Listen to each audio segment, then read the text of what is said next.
Ever found yourself in a heated argument at work? Or perhaps you've witnessed colleagues clashing over a project. Welcome to an exploration into the world of workplace conflicts. You'll find that they are a natural, though often uncomfortable, part of any professional environment.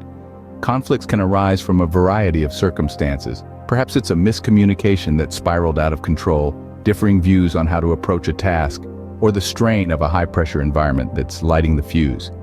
It's important to remember that a little friction can sometimes lead to brilliant sparks of innovation.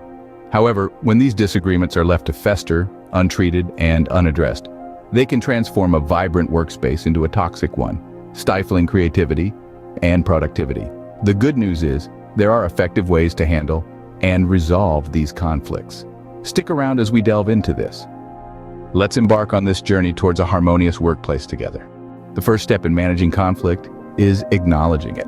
Now that might sound too simple, right? But you'd be surprised how many times we're tempted to sweep an issue under the rug, hoping it will somehow vanish. However, ignoring a problem won't make it disappear. In fact, it has the potential to grow into a larger, more complex issue over time. This is where acknowledging the conflict comes into play. Acknowledgement isn't about placing blame or taking sides. It's about openly recognizing there's a problem that needs to be addressed. It's about saying, hey, there's a bump in the road. Let's figure out how to smooth it over. Acknowledging conflict opens the door to communication, to dialogue, to understanding.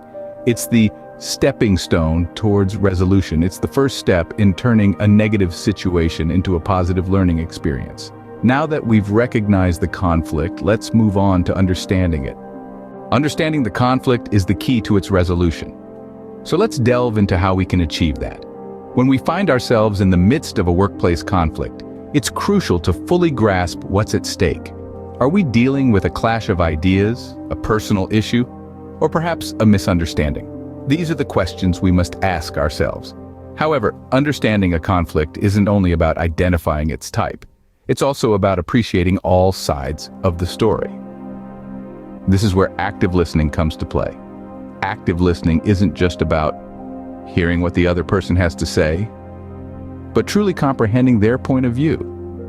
Ask open-ended questions. This isn't an interrogation, but an exploration of perspectives. Remember, conflicts often arise from a lack of understanding. If we can bridge this gap, we can turn a potential crisis into an opportunity for growth.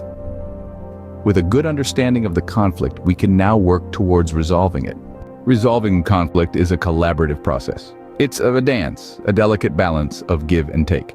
It's not about winnings or losing, but finding a resolution that honors everyone involved.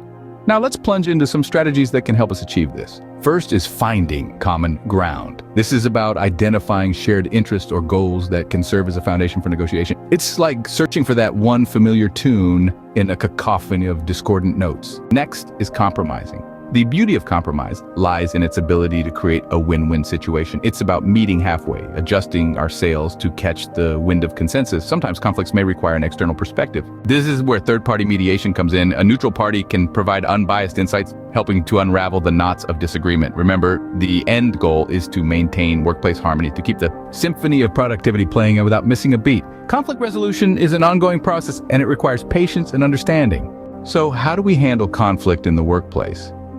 We've explored this question today and arrived at a simple, three-step strategy. First, we need to acknowledge the conflict. Pretending it doesn't exist won't make it disappear. Instead, we should face it head-on. Second, we strive to understand the conflict. This requires us to listen, empathize, and see the situation from all perspectives.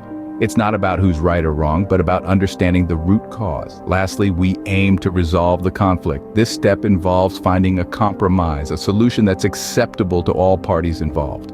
It's about creating a win-win situation, not a win-lose. Remember, conflict is an inevitable part of human interaction. It's not something to be feared or avoided. Instead, it's an opportunity for growth, learning, and improved relationships at work. Remember, a conflict-free workplace isn't the goal. It's about managing conflict effectively to create a supportive, productive environment.